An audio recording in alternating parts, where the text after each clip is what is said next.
Hi, this is Tribal Stone. So tonight I'm reviewing Possessor.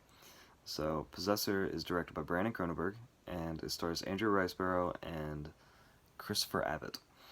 Um, it has a few supporting actors and actresses. Jennifer Jason Leigh to be is really notable, and Sean Bean are both in it. So Possessor is a film that I had my eye on for a while.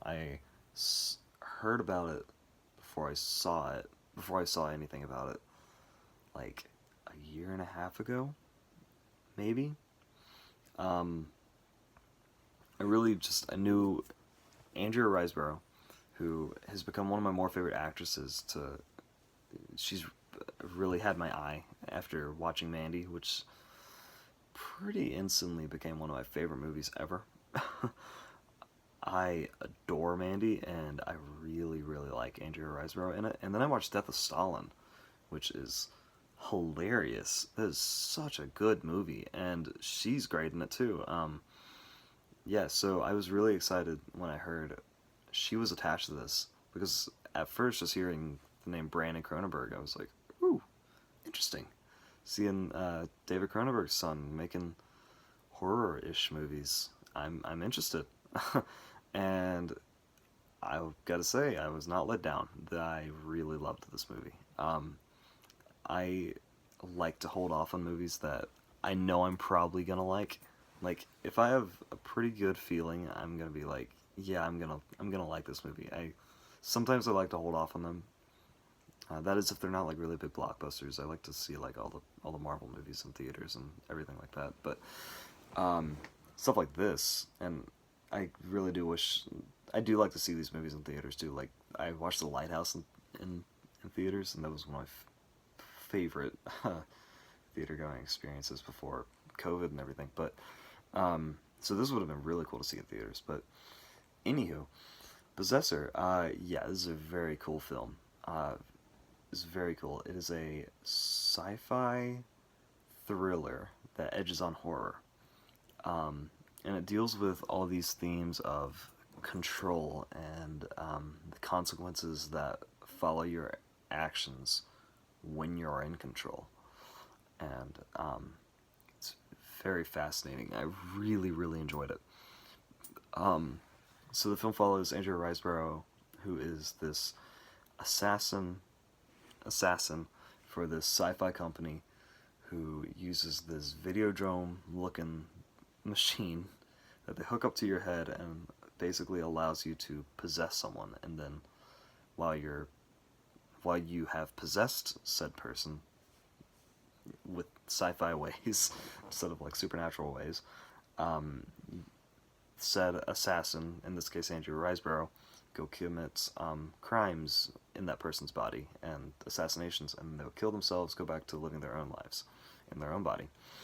And that is just a fascinating premise right away. It really, so yeah, and it really does a lot with it, which is really cool. Jennifer Jason Leigh was really cool to see. I really like her. I really only know her from The Hateful Eight and Synecdoche, New York, which are two of my other two really favorite films. Specifically, Hateful Eight. I love Synecdoche. Like, it's a near perfect movie, but I don't know. Hateful Eight doesn't get enough love. That movie is like The Thing, but in the West with Sam Jackson, and I adore it. um, and Jennifer Jason Leigh, and she's awesome in it. She's a very big highlight of the movie. So it was really cool to see her in this, and Sean Bean, who is in like everything, specifically Game of Thrones. Well, specifically Lord of the Rings, which is what I really know him from. And then he's in Game of Thrones. He's Ned Stark, and you know how that goes for him. And then he is also in. I just want to give a shout out to this because I freaking love this movie. Dog Soldiers, which is a Neil Marshall movie, came out in like 2004 or something. It's a werewolf soldier movie with Sean Bean and Sean S. Cunningham and a lot of cool British actors, and it's got some really cool practical effects and cool werewolves. Anyway, Dog Soldiers, check it out. I love that movie. So Possessor is very cool. I kind of hesitate to call it horror. It's definitely disturbing. It's got a lot of violence. It's very violent, um, which is a pleasant surprise. um, which is an odd thing to say, but yeah, I really enjoyed this movie. I did not expect to have as much fun with it as I did. Um, it's just a dang fine movie. It's got really nice set design and really nice framing. Cronenberg, it's really weird to call him Cronenberg, but Brandon Cronenberg um, uses he frames a lot of stuff, or blocking.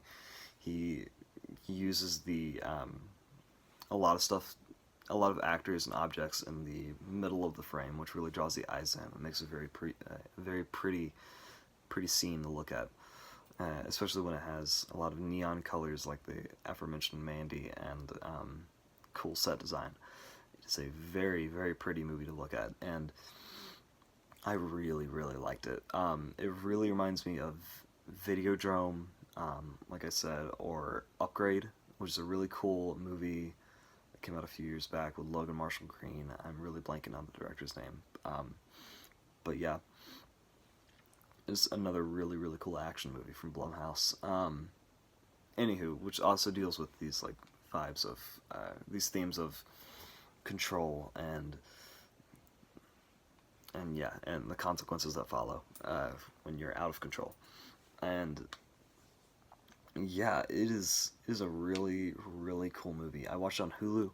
Um, so if you're into more abstract, um, uh, what is the term? Metaphorical, or not necessarily metaphorical, but it uses a lot of symbolism. It's a very symbolism heavy heavy movie. So if you're into that, which I am, I love it when I see um, the kid of the main character using a tablet to control it's like a tablet that controls a toy, and it's a toy of like a like a toy. It looks like a person. So that's just really cool symbolism, because it's like he's effectively possessing that toy. Um, he's taking control of it, which is just really cool. Um, love stuff like that. And oh, also, it's got some really cool practical effects. I was unprepared for that. That came out of the blue, and I was like, dang, okay. Was yeah. Started like firing all cylinders. It's got the Videodrome looking stuff. It's got some body horror, and it's got some um, sci-fi bullcrap, just like David Cronenberg would do, and